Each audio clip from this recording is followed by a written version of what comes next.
In this module, I will talk about the affection attraction mantra. We'll be focusing more on how to manifest affection relationships between you and your loved ones today. And by the way, did you know that we all have the ability to exchange affection? All humans are created with the natural need to give and receive affection. Affection is truly the universal language of this world, and individuals from all different walks of life acknowledge it for what it truly is and comprehend the power that is in it. Take a moment and ask yourself, have you activated your affection attraction mantra? Are you showing enough affection or lack of affection? Are you surrounding yourself with love that brings favorable energy into your life? Well, if your answer is no, you are not alone. In fact, I'm going to share with you the 4 important tips to activate your affection attraction mantra. All you have to do is to connect, communicate, share, and have some self-love. Tip number 1 is to connect. In order to develop as a human, we have to master the artistry of forming connections. It is one of the most important areas of our lives. Without human connection, our lives are simply incomplete. When we are not connecting on a regular basis with others, it can lead to loneliness, isolation, depression, and illness. Not just that, in order to discover and grow, you have to be freed to connect with what you wish and to unplug from what you don't wish. No one may provide you that freedom. It's your right as a human. You don't require anybody's permission to choose which associations are most beneficial for you. It's up to you to accept the initiative to associate with what you wish and to unplug from what you don't wish. By consciously arriving at connections that feel intuitively right to you, you direct yourself into the right spot with the rationale of affection. Tip number 2 is to communicate. Communication is such an important element in life. Think about it. We communicate with other people, with ourselves, and with the universe. There isn't a single area of life where communication doesn't take a major role in how things go. You communicate effectively by first associating with the familiar and then broadening into the unfamiliar. When you meet somebody new, the opening move is to find out your shared concerns, values, and mental attitude.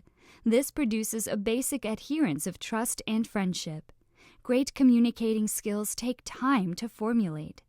The more you rehearse, the better you'll become. There are particular methods you may learn, like smiling, sustaining an open posture, and maintaining eye contact. Also, don't forget that the main purpose of communicating is to produce a connection with the other individual. True communicating calls for mutual understanding rooted in affection and faith. Otherwise, you can't share truth with others. Always remember that to communicate advantageously, there must be some bond between talker and listener. One must be willing to share and the other willing to listen. Now ask yourself, when was the last time you shared with someone? I'm sure it's pretty recent, because humans have been sharing for longer than we can remember. If you communicate in any manner, you're in truth researching different facets of yourself. Once you feel a rich sense of sharing with another individual, you're in reality connecting profoundly with a crucial part of yourself. By sharing with other people, you'll discover how to love yourself more totally. Think about your relationship with another individual. Where does it in reality exist? It does not exist anywhere in the outside world.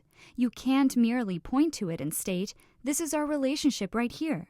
It lives strictly inside your thoughts. Therefore, if you have trouble connecting with individuals on the exterior, it might be because you aren't sharing with yourself on the interior. Once you discover how to feel fondly connected on the interior, you'll discover that it is much simpler to form a bond with other people. The great news is that when you comprehend that all relationships are internal, you will be able to consciously alter how you see them and thereby alter how they go as well. If you feel disconnected with your real self, you can expect your personal relationships to suffer from a disconnect as well. If you wish your relationships to be more loving and accepting, you have to discover how to love and live with more facets of yourself. And the last tip is self-love. I'm sure you've heard it before. If you want to attract love, you have to love yourself first. Makes sense, doesn't it? Yet often people have difficulty in caring for themselves, in receiving love, in believing that they deserve to be happy. Imagine for a moment the amount of energy you expend brooding over the future, ruminating about the past, comparing yourself to others, judging yourself, and worrying about what might happen next. That is a huge amount of energy. Now, imagine all of that energy gathered in and returned to you. Underlying our usual patterns of self-preoccupation, stinging self-judgment, and fear is the universal, innate potential for love and awareness. How do you feel? Good? Self-love is a magnet for love. It attracts happiness. The more you love yourself, the more loving people and situations will be attracted to you. Every time you do something kind to yourself, it sends a message to the universe that you feel worthy of kindness. And guess what? More kindness will come to you. The affection attraction mantra picks up your emotions. The more joy and love you feel, the more positive your emotions. Doing things that make yourself happy radiates joy out to the universe, attracting more. Self-love makes you want to take better care of yourself. When matters are tough or you're battling with something, encouragement is a marvelous means of presenting you a boost. Be kind to yourself and love yourself more. As you give yourself more love, you'll enjoy the nurturing things you do for yourself. That makes you feel better and puts the focus more on your well-being. The more you self-nurture, the more loving feelings develop and the better the message you send for the affection attraction mantra to respond to.